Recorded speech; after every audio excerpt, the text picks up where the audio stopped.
이제 여러분들 제목에서도 보실 수 있겠지만 변환이라고 하는 그런 단어가 들어가 있습니다. 회로 이론과 변환. 그러니까 이제 변환이라고 하는 단어는 여기서 말하는 변환이라고 하는 것은 회로를 변환한다라고 하는 거예요. 회로를 변환한다. 그렇다면 회로를 왜 변환하는가? 이것은 복잡한 회로를 우리가 해석하기 쉬운 형태로 변환해서 이거를 해석에 용이하도록 만들어주기 위한 그런 과정이고 그런 작업이다라고 이렇게 이해를 하시면 될 것 같아요.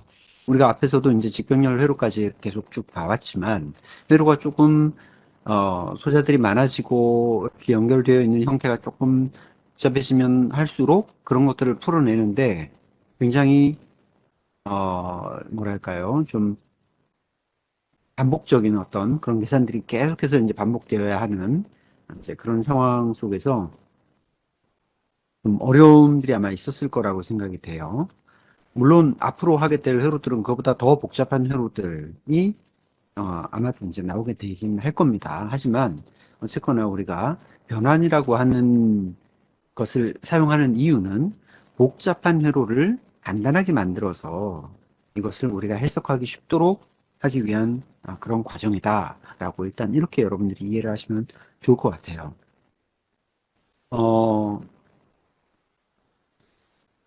지금 우리가 이제 간단한 회로로 해석하는 것, 그 이유는 결국은 어떤 특정 영역에서 또는 어떤 특정 소자 또는 어떤 특정 노드 또는 어떤 특정 지로에서의 전류값 또 전압값 이런 것들을 우리가 알기 위함이잖아요. 그죠?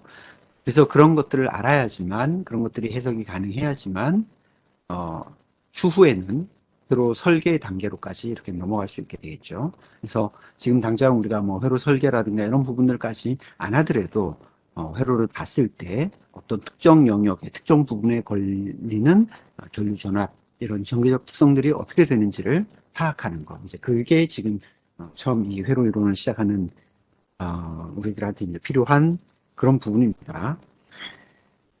어, 그래서 이제 지금까지는 7장 부분까지는 이제 뭐 기본적인 오매 법칙이라든가 키르요 법칙 이제 그리고 이런 것들을 또 풀어 나가기 위해서 전류 분배기, 전압 분배기 이제 이와 같은 원리들을 이용을 해서 계속 해왔어요.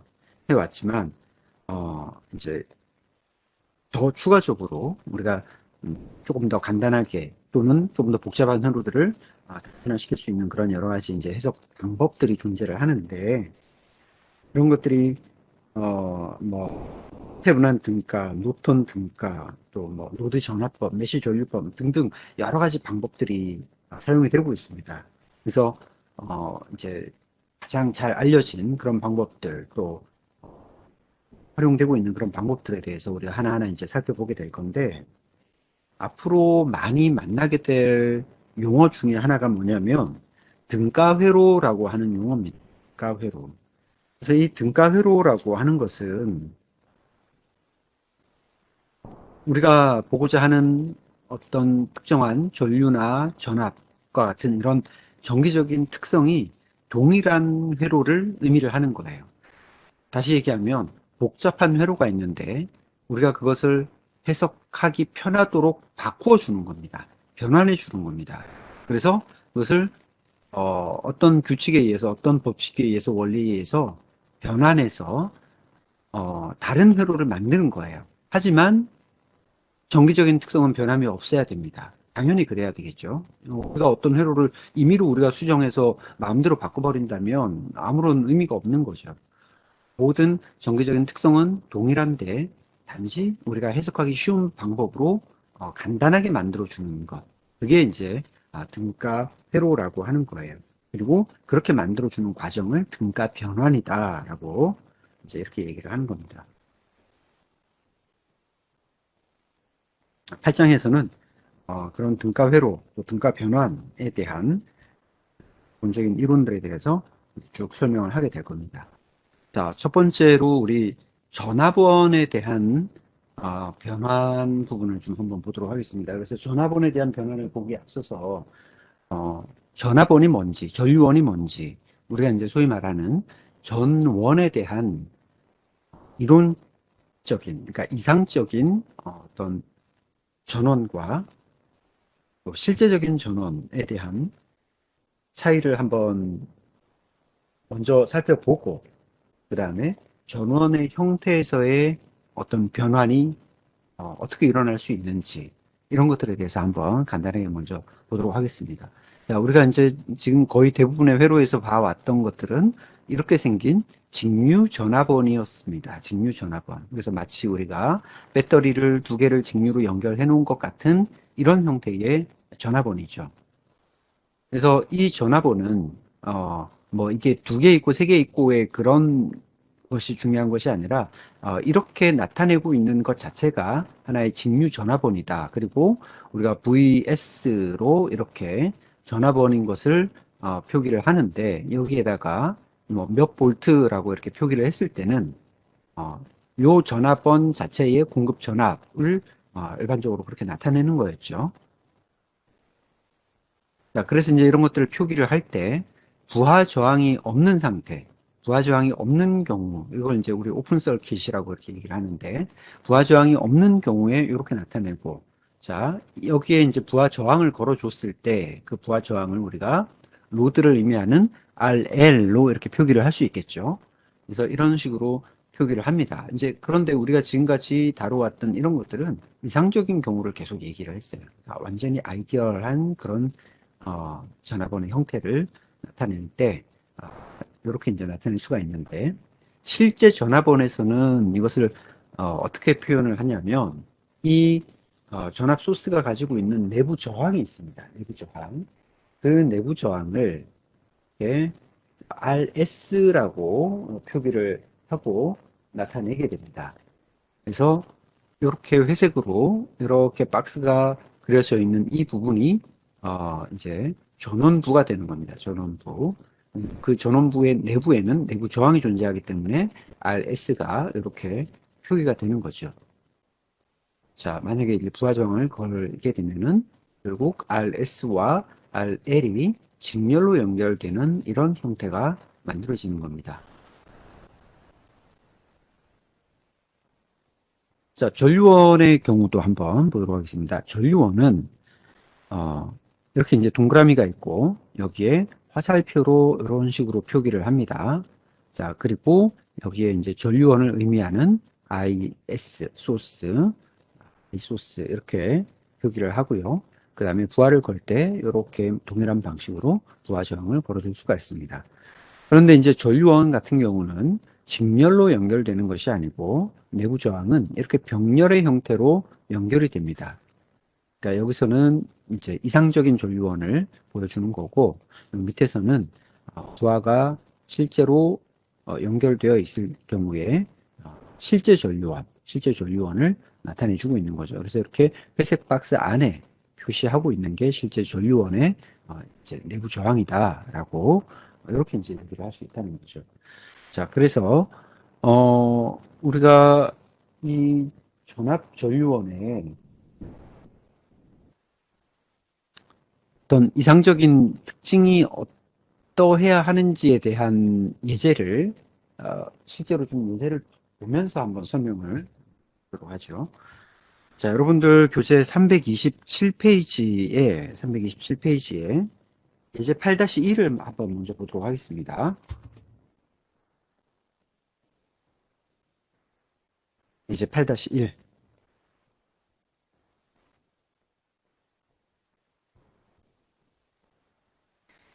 자, 이 예제 8-1에서는 우리가 이제 조금 전에 봤던 실제적인 어, 전화번의 형태를 하나 나타내서 보여주고 있고 여기서 RL, 그러니까 그 V 아웃이라고 되어 있는 부분에 부하 저항이 걸려 있는 겁니다. 그런데 이 RL이 값이 105밀 때, 또 565밀 때, 그리고 1kg일 때 전원의 전압 출력을 구하시오라고 되어 있어요. 우리가 이제 앞에서 얘기했던 것처럼 이 RL과 이 전원의 내부 저항에 해당하는 RS가 이렇게 직렬로 연결이 되어 있죠. 직렬로 연결되어 있으니까 결국은 우리가 이 RL에 걸리는 전압을 계산을 하기 위해서는 전압 분배의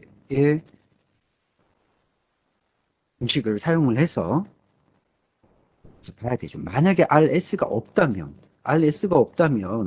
이상적인 경우에는 공급되는 전원 전압이 그대로 다 RL로 이렇게 이제 걸리게 되겠죠. 근데 하지만 지금은 실제적인 경우를 가정해서 RS라고 하는 내부 저항이 있는 상태이기 때문에 결과적으로 이 RL에 걸리는 전압이 공급되는 전원 전압하고 완전히 일치하지는 않는다라고 하는 것을 지금 보여주기 위해서 이 예제를 여러분한테 지금 이제 주고 있는 겁니다.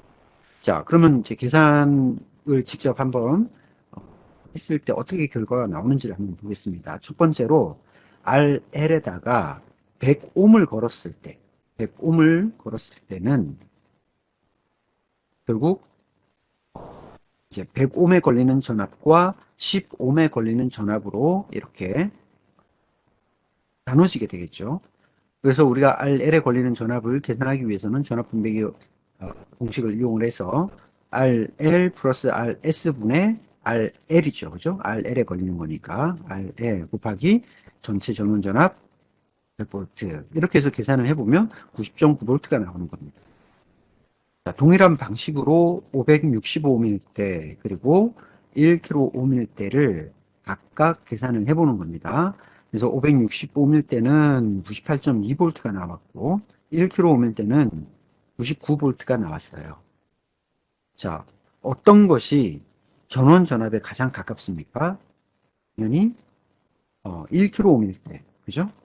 99.9, 그러니까 99V가 나온 1kΩ일 때가 가장 전원 전압에 같다고 할 수 있어요. 자, 그래서 우리가 이 예제를 통해서 알 수 있는 것처럼 RL 값이 커지면 커질수록 이렇게 전원 전압에 가까운 전압이 걸리게 되는 것을 확인할 수 있죠. 또 이거를 다르게 얘기하면 RS, 즉 내부 저항이 부하 저항보다 충분히 작을 때 전원 전압이 부하 저항에 최대한 걸릴 수 있다라고 하는 것을 알 수 있죠. 그래서 일반적으로는 한 10배 정도 결론에 나와 있는 것처럼 RL 값이 적어도 RS의 10배 이상에 해당하도록 설계가 되는 것이 중요하다라고 하는 겁니다.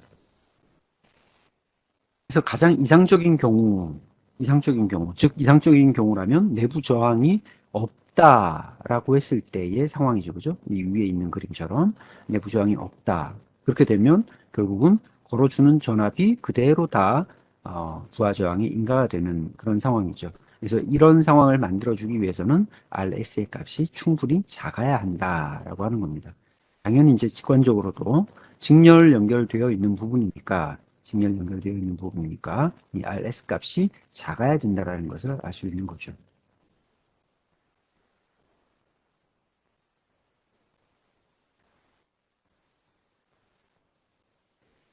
자, 그 다음에 이제 전류원 쪽을 한번 보세요. 전류원 쪽. 전류원 쪽에서도 동일한 방식으로 한번 그 예제를 가지고 한번 보도록 하겠습니다. 전류원 예제 8-3을 통해서 같이 한번 보죠. 8-3. 자, 8-3에 보시면 여기도 마찬가지로 이제 전류원이 있고 그리고 내부 저항 RS가 병렬로 하나 걸려 있죠. 그리고 RL이 있는데 RL에다가 100옴, 560옴, 1kΩ 저항을 붙였을 때 각각의 부하 전류를 구해봐라 라고 했어요. RL을 통해서 흘러가는 전류를 구해봐라 라고 했죠. 자, 우리가 지금 RS와 RL이 지금 병렬로 연결되어 있는 것을 확인할 수가 있죠. 그죠? 병렬 관계로 연결이 되는 거죠. 회로를 봤을 때. 자, 그렇다고 하면은 RL을 통해서 흘러가는 전류를 구하기 위해서는 전체 전류를 알아야 되죠. 그런데 여기서는 어, 전원 자체가 전류 소스죠. 그러니까 1A라고 하는 것이 결국은 전체 전류가 되는 겁니다. 1A라고 하는 것이 전체 공급되는 전류예요. 그리고 이게 쭉 흘러나와서 RS와 RL 사이에서 분기가 되는 겁니다. 분기가 되죠. 그래서 RS로 흐르는 전류가 있고 RL로 흐르는 전류가 있는 겁니다. 전류가 분배된다라고 했을 때 우리가 생각할 수 있는 법칙은 전류 분배 법칙을 사용을 하면 되겠죠. 그래서 전류 분배 공식을 적용을 하는 겁니다. RS 플러스 RL분의 반대쪽 저항 RS 곱하기 전체 전류 IS 이렇게 전류 분배기 공식을 적용을 해서 계산을 해보면 100옴을 걸었을 때 100옴을 걸었을 때는 990mA가 나왔어요. 그리고 560옴 저항을 걸게 되면 947mA가 나왔어요. 그리고 1kΩ을 걸었을 때는 909mA가 나왔습니다. 자, 우리가 전류 전원의 값이 1A, 즉 1000mA죠. 1000mA, 그죠? 1000mA에 가장 근접한 값은 100옴일 때, 100옴일 때 전류 990mA가 제일 근접한 값이죠. 그죠? 그래서 부하 저항값이 작을 때, 부하 저항값이 작을 때 이 IL이 가장 큰 전류가 흘러간다라고 하는 것을 우리가 알 수 있어요. 그러니까 지금 우리가 앞서 봤던 전압 소스하고는 이제 완전히 반대가 되는 거죠. 그래서 RL이 RS보다 적어도 10분의 1배 이하로 만들어줘야 이 RL에 흐르는 IL 전류가 이렇게 얻을 수 있다라고 하는 것을 이제 확인을 할 수 있는 거죠. 그래서 이상적인 전압원 또는 이상적인 전류원에 가까워지기 위해서는 전압원인 경우에는 내부 저항 RS가 충분히 작아야 되고 또 전류원인 경우에는 내부 저항 RS가 부하 저항에 비해서 충분히 커야 한다라고 하는 것을 여기서 이제 보여주고 있는 겁니다. 설명을 하고 있는 겁니다.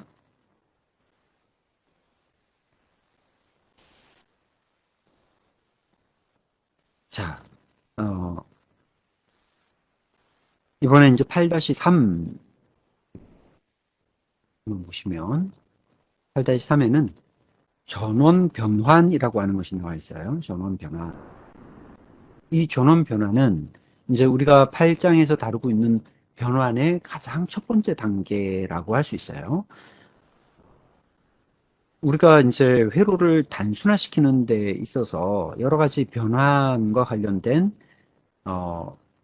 여러 그 방식들을 적용을 할 수 있는데 일단은 우리가 조금 전에 살펴봤던 그런 전압원이나 전류원들이 서로 상호 간에 변환될 수 있는 그런 관계를 가지고 있다라고 하는 거예요. 그래서 전압원이 이렇게 생긴 전압원이 있다면 이 전압원을 우리가 전류원으로 이렇게 바꿨을 때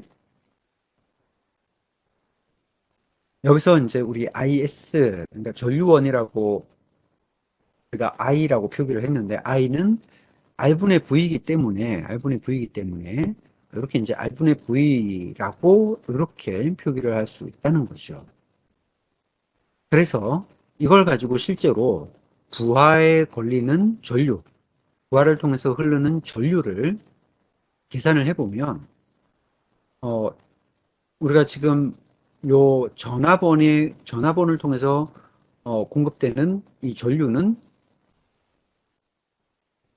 내부 저항이 RS고 그 다음에 부하 저항이 RL이니까 전체 저항값 RS 플러스 RL 그죠? 직류 저항의 합이니까 RS 플러스 RL분의 VS다. 즉 I는 R분의 V라고 하는 그 공식에 그대로 그냥 대입을 한 거죠. 이렇게 해서 IL 값을 이렇게 나타낼 수 있어요. 자, 만약에 이것을 우리가 전류원으로 변환을 했을 때 얘가 어떻게 나타나는지를 마찬가지 방법으로 계산을 해보면 여기에 흐르는 전류 IL도 마찬가지로 RS 플러스 RL분의 VS로 나타낼 수 있다는 거죠.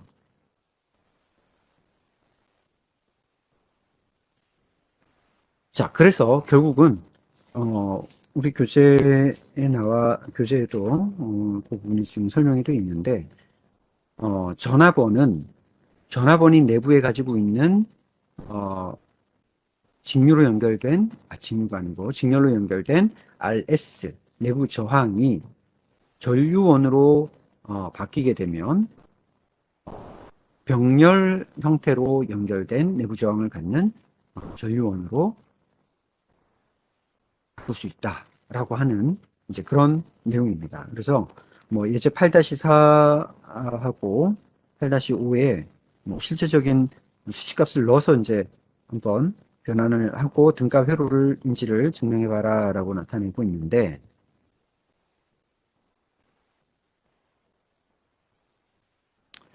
뭐 우리가 지금 앞서서 봤던 것처럼 그냥 단순하게 오매 법칙을 그대로 적용을 해보면 알 수 있는 내용입니다. 그래서 뭐 예제 8-4 같은 경우는 어 이제 지금 전압원이 있고 그 내부 저항이 RS가 47ohm으로 이렇게 되어 있죠. 그래서 결국은 여기서는 이제 뭐 부하에 아무것도 걸려 있는 상태가 아니기 때문에 이 상태에서는 결국은 I는 R분의 V라고 하는 공식에 그대로 그냥 대입을 해보면 2.13A라고 하는 것을 나타낼 수가 있죠.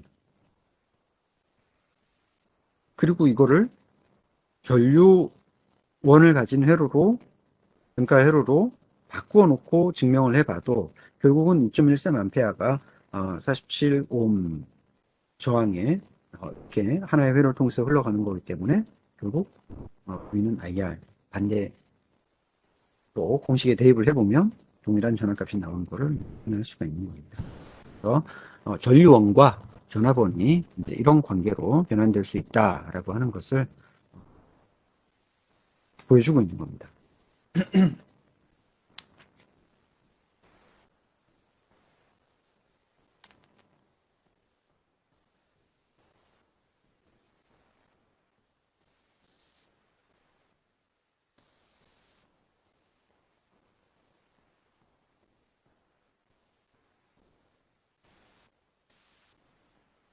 자, 여기서는 뭐 특별히 어떤 어려움이 없을 것 같죠? 8-4로 한번 넘어가 보겠습니다. 8-4.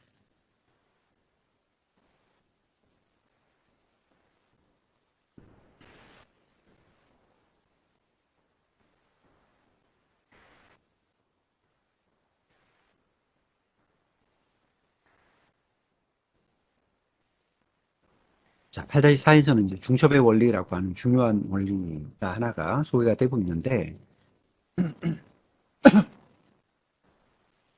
이 중첩의 원리 또는 중첩 정리라고 이렇게 이제 얘기하는 이 정리는 회로 이론에서 굉장히 중요하면서도 또 기본이 되는 그런 원리 중에 하나입니다.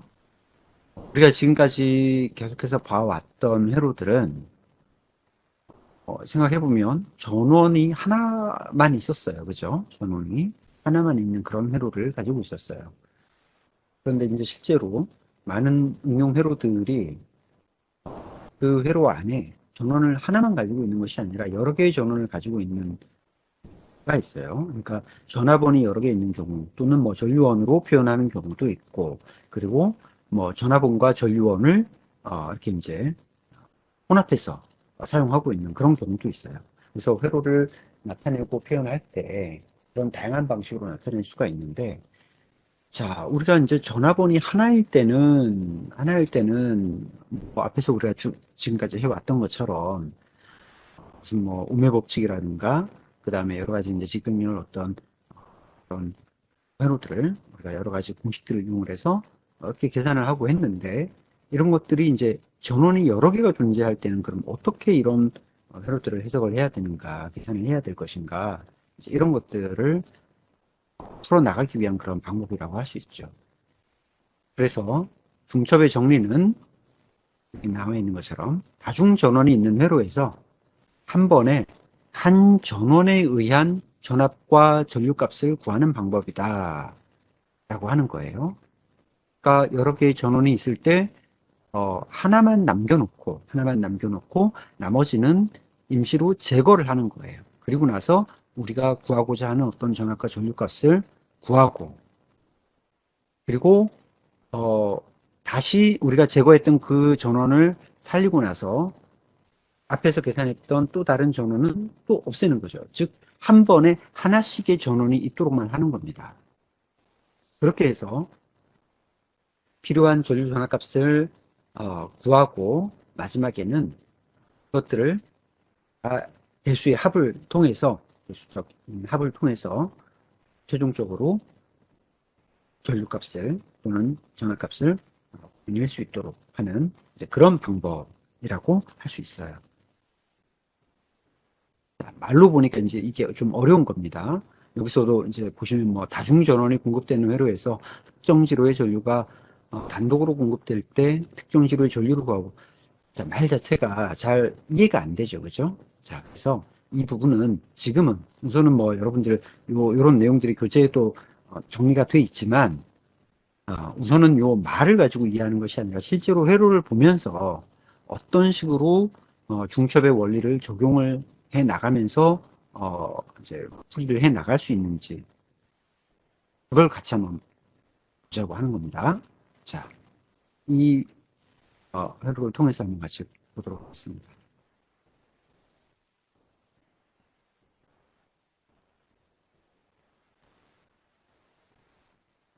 자, 이게 이제 여러분들 교재에는 335페이지에 나와 있는 회로입니다. 교재 다 지금 한글 번역이 되어 있으니까 한글 번역된 내용을 보셔도 되고요. 지금 여기는 뭐 영문이긴 하지만 간단하니까 여러분들 순차적으로 같이 한번 보도록 하겠습니다. 지금 이제 요구하는 사항, 그러니까 문제라고 하는 것이 뭐냐? 문제는 R2에 흐르는 전류 I2를 찾아보자. I2를 구해라. 라고 하는 것이 지금 문제입니다. 자, 그런데 이 회로는 우리가 지금까지 봤던 것과 조금 다르게 전화번이 하나만 있는 것이 아니라 오른쪽에도 지금 전화번이 하나가 또 있는 형태를 가지고 있죠. 그래서 VS1이라고 되어 있고 이거는 VS2라고 되어 있습니다. 즉 두 개의 전화번이 있는 그런 회로입니다. 그러니까 하나만 있을 때는 우리가 지금까지 해왔던 방식으로 쉽게 이 I2를 구해낼 수가 있는데, 지금은 전화번이 두 개이기 때문에 분명히 여기를 통해서도 전류가 흘러갈 것이고 여기를 통해서도 전류가 흘러갈 것이기 때문에 이 I2를 어떻게 구할 것인가 라고 하는 거죠. 그래서 지금 이 문제에 대한 해답을 찾아 나가는 과정, 중첩의 정리를 이용한 그 과정을 이제 설명을 하는 겁니다. 첫 번째 단계는 뭐냐? 우리가 앞에서 얘기했던 것처럼 한 번에 하나의 전원만을 남기고 이제 나머지 전원은 제거를 한다라고 했어요. 자, 그러면 이제 여기서 나머지 전원을 제거를 할 때 어떻게 제거를 해야 되느냐? 그냥 회로에서 지워버리면 되느냐? 자, 그래서 거기에는 분명한 법칙이 있습니다. 규칙이 있습니다. 어떤 규칙을 따라가야 되냐면, 자, 이 원리를 따라서 적용을 해 나가야 됩니다. 한 번에 한 개의 전화번이나 전류원을 남기는데, 그러면 나머지 다른 전화번이나 전류원은 어떻게 한다? 전화번 같은 경우에는 쇼트를 시킨다. 자, 쇼트라고 하는 것이 뭐예요? 쇼트라고 하는 것은 그냥 선이 연결이 돼 버리는 거죠. 그러니까 전화번을 무시하고 그 사이를 그냥 선을 그어버린다라고 생각하시면 되는 거예요. 전화번을 없애고 선을 그어서 그 두 단자를 연결을 해버린다. 쇼트 시킨다. 이렇게 생각하시면 되고, 전류원인 경우에는 만약에 전류원을 우리가 제거시킬 때는 어떻게 하느냐?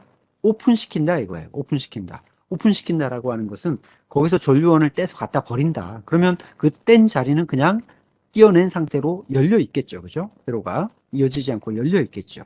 그 열려 있는 상태로 만들어 준다라고 하는 거예요. 그래서 이 어, 규칙을 반드시 적용을 해야 됩니다. 한 번에 하나의 전화번 또는 하나의 전류원만 남기고 나머지 전화번은 없애야 되는데, 없앨 때 전화번은 쇼트시키고 전류원은 오픈시킨다 라고 하는 거예요. 왜 이렇게 하느냐? 왜? 우리가 이상적인 전원에서 봤을 때 쇼트라고 하는 것은 내부 저항이 이제 없다는 걸 얘기를 하는 거죠. 그 다음에 오픈이라고 하는 것은 내부 저항이 무한대인 것을 나타내는 거예요. 그러니까 이상적인 전원을 만들어 주는 거죠. 자, 일단 이것이 이제 첫 번째 단계입니다. 첫 번째 단계. 그리고 나서 두 번째 단계가 뭐냐면, 그 상태에서 구하고자 하는 전류 또는 전압을 구하는 겁니다. 그 다음 단계는 아까 적용했던 전원은 다시 제거하고 버렸던 전원을 다시 갖다 붙여놓고 이제 두 번째 전원에 대해서 동일한 작업을 반복을 하는 거예요. 그래서 이것을 다 반복을 한 다음에 마지막 최종적으로는 주어진 지로에서 실제 전류를 구하기 위한 전류의 값들을 대수적으로 합하는 거예요. 그러니까 첫 번째에서 구한 전류값, 그 다음에 두 번째 전원에 의해서 구한 전류값을 다 더해주는 거죠. 더해줄 때 전류에는 방향이 있으니까 같은 방향은 더하고 다른 방향은 뺀다라고 하는 이 부분에 이제 주의를 해서 대수적으로 합하는 거죠. 그렇게 하면 최종적으로 이제 전류값을 우리가 구할 수 있게 되는 겁니다. 자, 그래서 다시 이제 회로를 돌아와서 첫 번째 방법에 의해서 우리가 이 전화번을 제거를 해야 돼요. 제거를 할 때는 전화번이니까 쇼트 시킨다라고 했어요. 쇼트. 쇼트라고 하는 것은 이렇게 전원을 떼버리고 여기를 이어주는 겁니다. 그 다음 단계는 뭐냐? 이제 이렇게 만들어진 회로에서 우리가 구하고자 하는, 이제 값들을 구해 나가는 거예요. 자, 지금 이제 요 회로죠, 결국은. 이 회로에서 지금은 R2와 R3가 병렬로 이렇게 먼저 연결이 되어 있으니까 R2와 R3의 병렬 합성 조항을 구합니다. 그 다음에는 R1과 직렬 합성 저항을 구해요. 더해주면 되겠죠. 이렇게. 그게 이제 RT, 전체 저항 RT가 되는 거죠. 전체 저항 RT. 자, 그럼 이 전체 저항 RT를 알고 있으면 전화번을 알고 있고, 전압을 알고 있고, 전체 저항을 알고 있으니 여기에 흘러가는 전체 전류를 구할 수가 있습니다. IT를 구할 수가 있죠. R분의 V로 구할 수 있죠. 자, 이렇게 해서 여기에 흘러가는 전류를 구했으니까 이번에는 이제 이 지점에서 이렇게 하나는 밑으로 내려가고 하나는 오른쪽으로 흘러가는 두 개의 전류로 이렇게 분기되는 거를 확인할 수 있죠. 병렬 관계니까 여기서 나눠지게 됩니다. 전류가 나눠진다라고 했을 때 당연히 전류 분배기 법칙을 이용을 해서 공식을 이용해서 이 R2로 흘러가는 전류 값을 구할 수 있죠. 자, 그렇게 해서 이 I2를 구하는 겁니다. 이게 이제 첫 번째 단계예요. 첫 번째 단계. 그 다음 이제 두 번째 단계는 뭐냐? 두 번째 단계는 VS2를 원상복구 시키고 VS1을 없애는 거예요. VS1을 없앨 때 우리가 전화번을 없앨 때는 쇼트 시킨다라고 했으니까 여기를 쇼트 시키는 겁니다. 이렇게 해놓고 나서 여기서 전류를 계산을 해야 돼요. R2로 흘러가는 전류. 자, 그러면 R2로 흘러가는 전류를 구하기 위해서 우선은 전체 합성 저항을 구해야 되는데, 자, 전원에서, 자, 멀리 있는 쪽부터 정리를 해 나가는 겁니다. 전원에서 멀리 있는 쪽부터, 그러니까 R1과 R2를 먼저 정리를 해 나가야 되는 거죠. 자, 그래서 R1과 R2의 병렬 합성 저항을 구하고 그 다음에 R3를 더해서 전체 합성 저항을 구할 수 있죠. RT를 구할 수 있습니다. 그러면 이 전압과 전체 저항 RT를 이용해서 IT 값, 전체 전류 값을 구할 수 있어요. 이 전원에서 나가는 전류를 구할 수가 있어요. 그 다음에 이제 뭘 해야 됩니까? 결국 전류가 여기서 흘러나와서 이 지점에서 R1과 R2로 분기가 되죠. 그러니까 또 마찬가지 동일한 방법으로 전류 분배기 공식을 이용을 하면 R2로 흘러가는 전류를 구할 수 있게 되는 겁니다. 자, 그럼 이제 마지막 단계가 남았어요. 마지막 단계는 첫 번째 회로에서 구한 전류와 두 번째 회로에서 구한 전류, 이 두 개의 전류를 대수적으로 합해 주는 겁니다. 지금은 다 위에서 아랫방향으로 흘러가는 동일한 방향이죠.